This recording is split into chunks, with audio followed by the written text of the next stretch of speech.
नमस्कार दोस्तों, आप सभी का स्वागत है हमारे चैनल पर।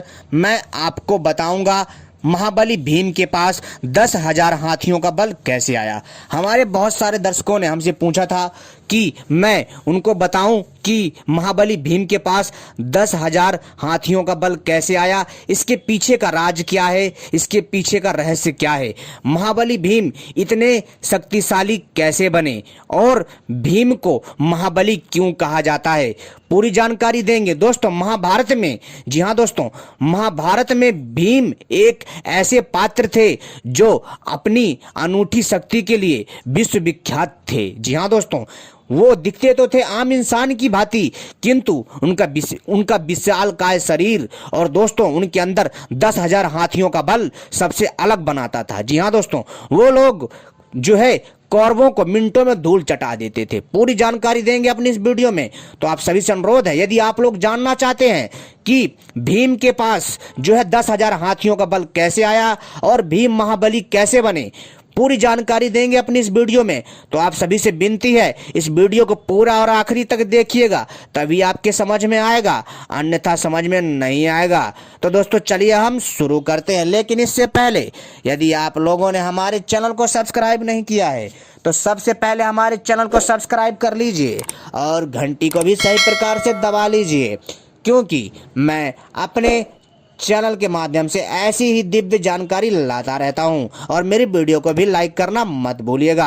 आपके लाइक करने से हमारा हौसला बढ़ता है और हम आपके लिए ऐसी ही दिव्य रहस्यमय जानकारियां लाते रहते हैं जो आपके ज्ञान में वृद्धि करती है। तो दोस्तों चलिए हम शुरू करते हैं और आपको बताते हैं कि कुंती पुत्र भीम के पास हजारों हाथियों का बल कैसे आया, अर्थात 10,000 हाथियों का बल कैसे आया।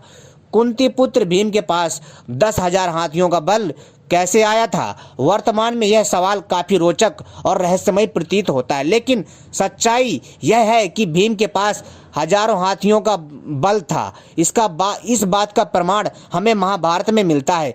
दरअसल 10,000 हाथियों का बल, जी हाँ दोस्तों, कुंती पुत्र भीम के पास हजारों हाथियों का बल कैसे आया था। वर्तमान में यह सवाल दोस्तों बहुत से लोगों को रोचक लगेगा। और दोस्तों रोचक लगे क्यों ना, क्योंकि रोचक है ही। जी हाँ दोस्तों, यह वास्तव में हैरान कर देने वाली घटना है।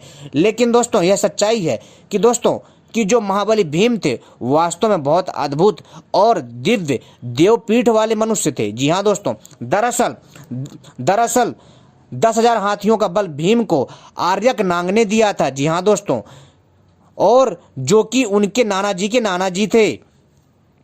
भीम के पिता का नाम पांडु और माता का नाम कुंती था।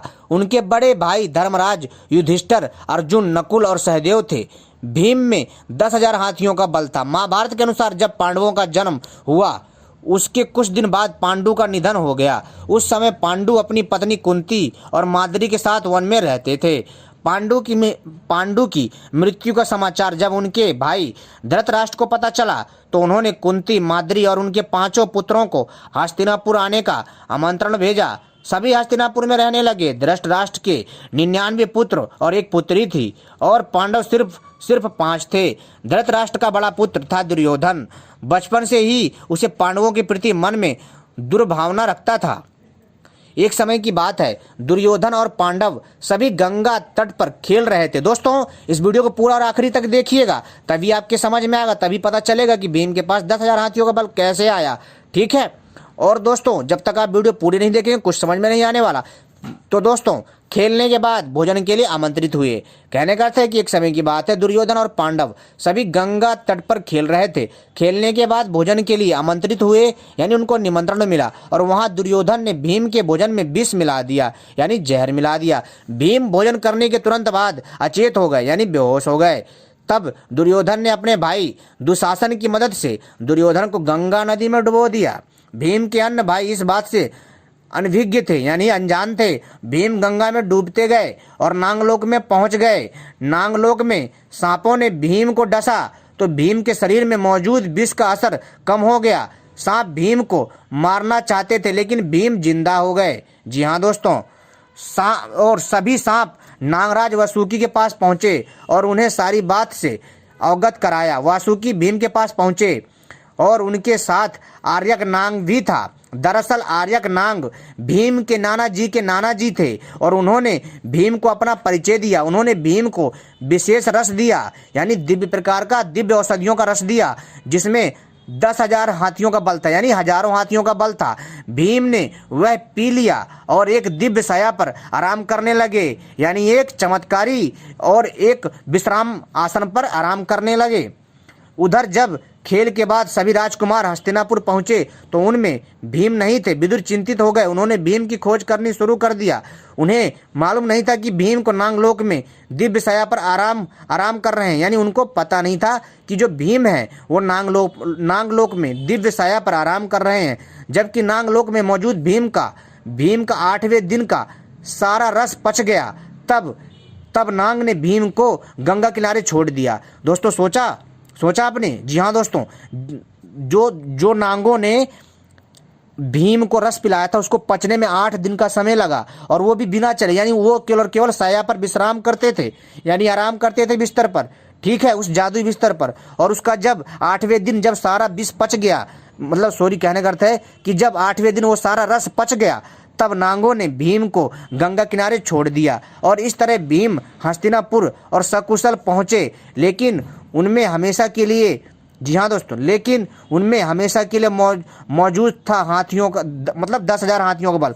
हस्तिनापुर पहुंचने के बाद भीम ने दुर्योधन द्वारा 20 नांगों द्वारा उन्हें 1000 हाथियों का बल की बात बताई, लेकिन पांडवों ने इसे गुप्त ही रखा, क्योंकि दोस्तों कभी भी हमें अपनी शक्ति का जो प्रचार है वो ऐसे खुलकर नहीं करना चाहिए, समय आने पर ही उसका उपाय करना चाहिए। तो दोस्तों इस प्रकार आया था 10,000 हाथियों का बल महाबली भीम के पास। दोस्तों भीम वास्तव में देव पुरुष थे, और दोस्तों भीम के अंदर अद्भुत शक्ति थी, किंतु दोस्तों भीम को कई लोग जो है बहुत ज़्यादा कमज़ोर बताते हैं, लेकिन दोस्तों ऐसा कुछ नहीं है। भीम वास्तव में बहुत शक्तिशाली थे। इतने शक्तिशाली थे मित्रों कि वो पहाड़ के बड़े बड़े चट्टान उठा करके पत्थर की भांति फेंक देते थे।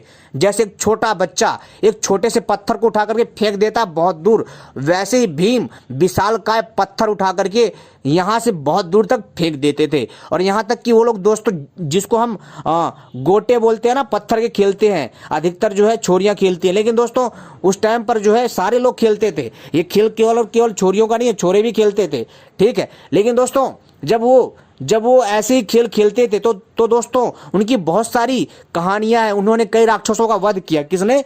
भीम ने। दोस्तों भीम वास्तव में एक दिव्य पात्र है। किसका?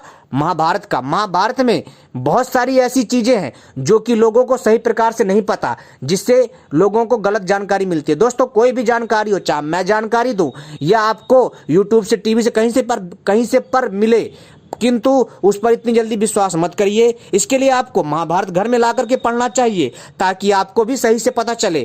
क्यों? क्योंकि महाभारत, जी हाँ दोस्तों, महाभारत एक ऐसा दिव्य ग्रंथ है जिसको पढ़ने से आपको बहुत कुछ सीखने को मिलता है, ठीक है। लेकिन बहुत सारे मूर्ख लोग ये ज्ञान देते हैं कि महाभारत घर में रखने से तो मनुष्य बर्बाद हो जाता है, उसके घर में झगड़े होते हैं, उसके घर में अशुभ होता है। ऐसा कुछ नहीं है भैया।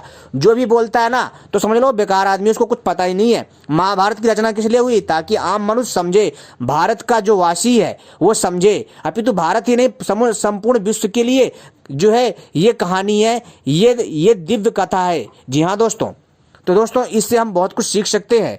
इसलिए दोस्तों महाभारत की रचना हुई। यदि दोस्तों महाभारत घर में रखने से झगड़े और युद्ध कलह होते तो दोस्तों हमें युद्ध पर जाने की आवश्यकता नहीं है, हमें बॉर्डर पर सैनिकों को खड़ा करने की आवश्यकता नहीं है। सीधा अपने महाभारत को उठा करके रख दो बॉर्डर पर, सारे के सारे आतंकवादी मारे जाएंगे। आई बात समझ में? तो दोस्तों ऐसा नहीं होता है।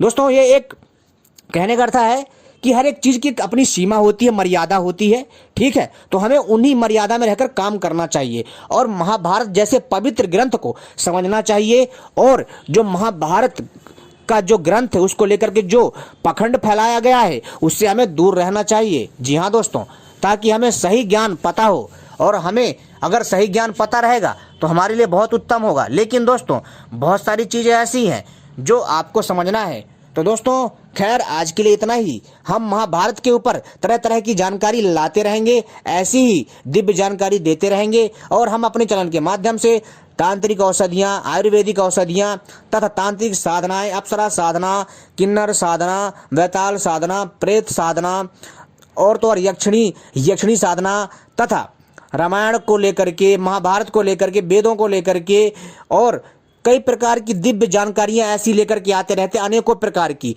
जो आपके ज्ञान में वृद्धि करता है। आपको सही जानकारी हमारे चैनल के माध्यम से प्राप्त अवश्य होगी। तो हमारे साथ जुड़ने का जो अवसर है उसे जरूर अपनाएं दोस्तों। उम्मीद करता हूं जानकारी पसंद आई होगी। धन्यवाद।